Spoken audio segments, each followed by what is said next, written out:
Okay, guys, this is part 7 of my sister was unalived with a man she met 3 weeks ago. So, forgive me, guys. I had to get myself together. Um, I want to touch base on in part 7 on some pieces from the funeral, and then also I'm calling out the church and what they did to me because a lot of people are in the comments talking about the church, the church, the church, the church. Let me tell you about the church. Um, so the funeral happens. I planned the entire funeral. So from picking out the casket to, picking out her clothes. And what's crazy is now, I don't know if any of you have buried a loved one, especially someone extremely close to you. There was like so many things that I didn't know. Like, for instance, I don't know if you guys knew, but I had to get my sister bra and panties. Like, I didn't know that you bury the deceased. And forgive me, because a lot of people have been negative in the comments too, and it's not okay. But I had to buy bra and panties for my sister.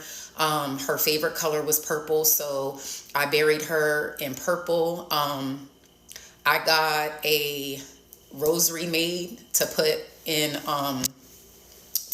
her hands, and it was purple. I put a picture of her son inside the casket with her. I picked the casket was beautiful. It was white. I got gold trim on it. And then I did her hair. But again, in the midst of all of that, I was okay. Like, I was still rolling. Like, I was able to get up and speak. I did cry a bit when I spoke. But it was crazy. I had to have, which we'll touch on that on another story time. But everything was going the way that I felt like it should go. I planned everything to the T. It was a beautiful service. Like, everything was good. I will say this. It did not hit me until when they have the casket, they have this thing where they like spin it like this. And when they spin it, the body goes down into the casket so that they can close it.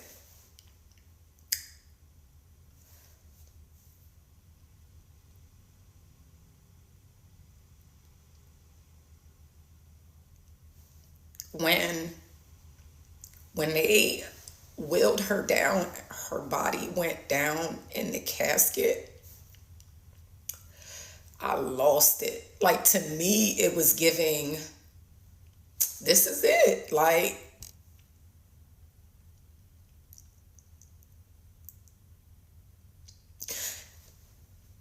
and I'm gonna do another story time, but like,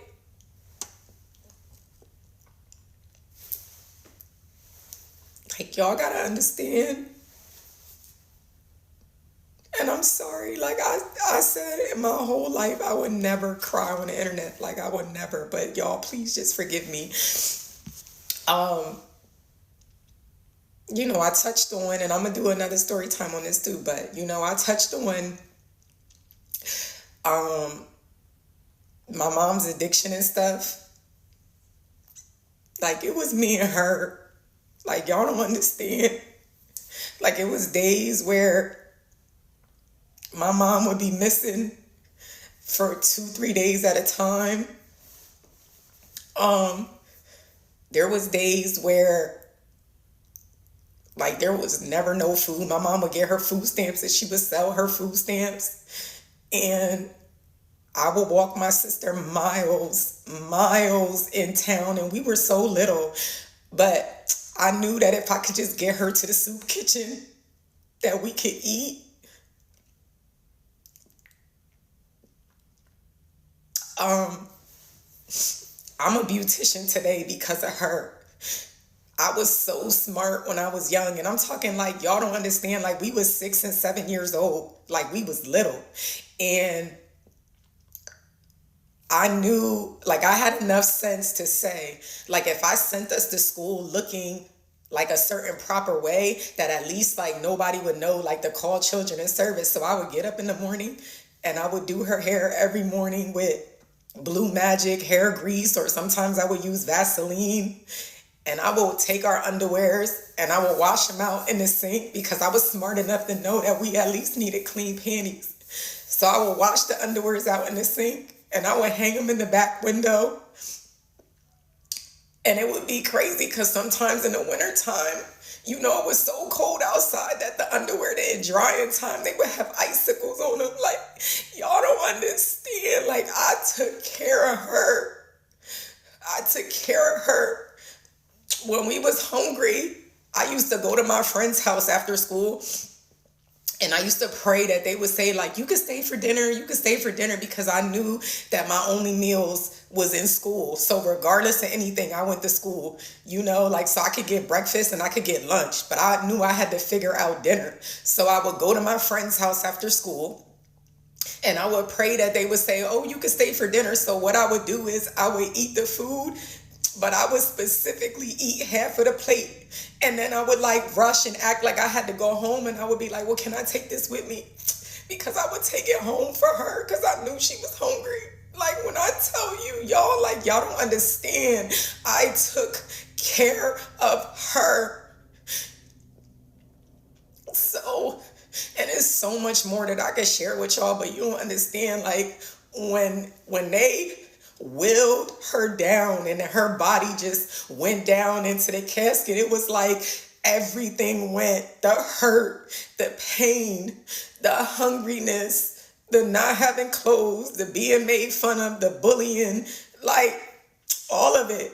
I just felt like I protected her. Like, I protected her entire life. I'm talking about, y'all, like, when somebody wanted to rumble my sister, like, all she had to do was call me. Like, when I tell you it was me and her, it was me and her.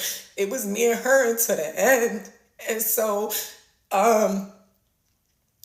that pain of seeing her go down in the casket, I just felt like I couldn't protect her. I felt like I protected her all my whole life. And I just carried the weight of just feeling like I wasn't there, like I couldn't protect her. And so, like, I said I wasn't going to do another story time, but because I know this was supposed to be about the church, but I just feel like, y'all, I've been through therapy and it's what got me through, but I just want to share this with the world. Like, I just, if I can just help one person, one girl, one woman that just doesn't listen or listen to the signs or anything, like, I just pray that y'all just watch this and just listen and be careful, you know, about the people that you surround yourself with, and just make smarter decisions. I said I wasn't going to do another story time, but I'm going to come back and just do one more for tonight.